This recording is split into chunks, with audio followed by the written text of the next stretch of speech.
All right, so, man, we are back, and we are in week number 10. Week number 10 is actually underway. It's actually, it's Tuesday, July 11th, and so I'm a few days behind in getting this week's video log up, but that's because I was traveling, and traveling is going to be kind of the main takeaway that I'm going to have for you guys here in a little bit. But, yeah, I want to knock this video out. I want to knock this video out in like 5-6 minutes, man, because I'm feeling pretty crummy. I am on the tail end of like 4 consecutive pretty low days, low/medium days. And so I'm just trying to survive until tomorrow, which is going to be my refeed, which is going to be my high carb day, which is going to be when I'm going to make a really fun non-bodybuilding food, and I'll probably record that like I did the French toast.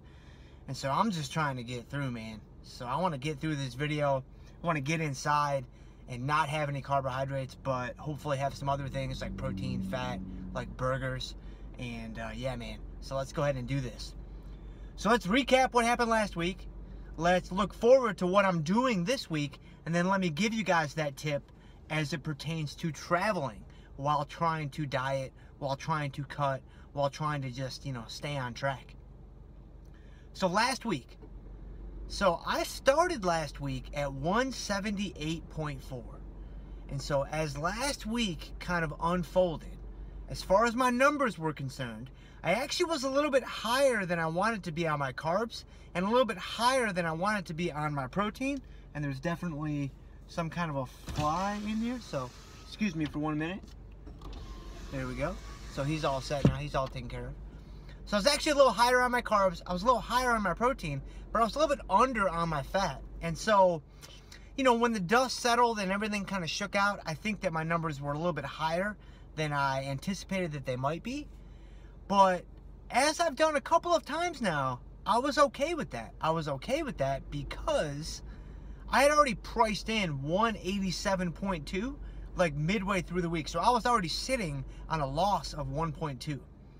But Saturday morning, now this was at my sister's house in Detroit, mind you, on a brand new scale that I think was pretty accurate. I tested it a few different ways.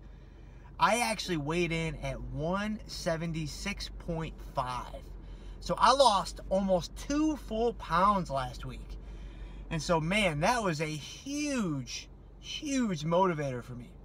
And so I'm feeling pretty crummy in the current moment, in my present state. But I'm feeling pretty good, man. I'm feeling pretty good about what I could possibly do. I think 167, I think 166. I got an outside shot at that when this thing's all said and done. So we'll see. So this week, I am feeling very motivated. I'm feeling very inspired. The last 4 days have been pretty low. The last 4 days I've been pretty aggressive. Even on my medium days, they've been pretty low. I am going to cut my numbers a little bit this week. Try to get down to about 110 carbs. Try to get down to about 57 fat. And then finally come in right around about 210 protein. But the main thing I'm going to do this week is I'm going to amp up my cardio quite a bit. So I'm going from 3 50-minute sessions to 4 50-minute sessions at night. I'm also adding an interval to each of my interval sessions. So on Tuesdays, Thursdays, and Saturdays, my carb pushes, instead of doing 10 intervals each day, I'm doing 11 intervals each day. And so basically what I'm setting myself up for is this.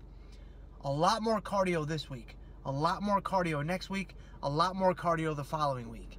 Then I'll be 3 weeks out, knowing that the final week is kind of its own thing. At about 3 weeks out, I'll probably be pretty maxed out as far as cardio. But that's when I'm going to slash my numbers drastically. That's when I'm going to slash my caloric intake significantly. I'm going to see just how little can I get by on. I don't want to do that yet because it's too early. And once you do that, you can't go back from that level. So I'm waiting. I'm trying to be as patient as I can be, but I know I can do a lot more from a cardio standpoint, so that's what I'm going to do. So, all right, in about 1 minute or 1 minute and 15 seconds, here's my tip for you guys. Traveling. Being successful on the road, traveling while dieting, traveling while training. It boils down to 2 things and 2 things only. This is it, man. You've got to be prepared and you've got to be focused. That's it. Do not overcomplicate this thing. You've got to be ready for what you're up against. You've got to be prepared with your meals, with your meal plans, with grocery stores, with whatever, with family get-togethers, with family outings. Whatever it might be, you know it's coming. Be prepared. Because if you're not prepared and you find yourself at a family outing and you get hungry, game over. It's over, man. I've been there. You've been there. You know it's over. You got to stay focused.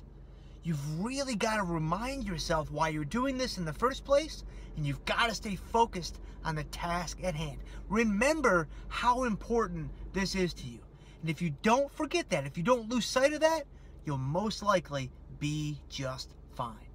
So that's it, man. That's all I got for you guys. As always, you guys know the drill, man. Like, share, subscribe, whatever you guys can do. I would really, really appreciate it. Probably sometime over the weekend, I'll upload the video that I'm going to shoot tomorrow night when I make this pasta dish. So we're going totally non-bodybuilding food. We're going pasta. See you guys next time.